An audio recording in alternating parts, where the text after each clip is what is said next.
তেমনি আল্লাহ কই না রাস্তা দাও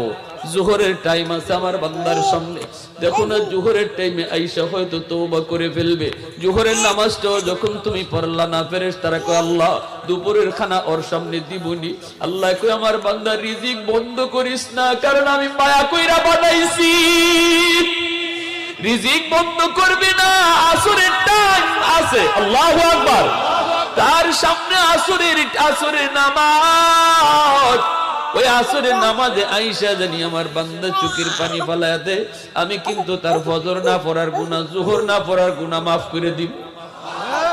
আসরের নামাজটা যখন পড়ে না তখন ফেরেশতারা কয় আল্লাহ পড়ছে না তো আল্লাহ কয় সামনে মাগরিবের নামাজ অপেক্ষা কর মাগরিবের নামাজ আমার বান্দার সামনে মাগরিব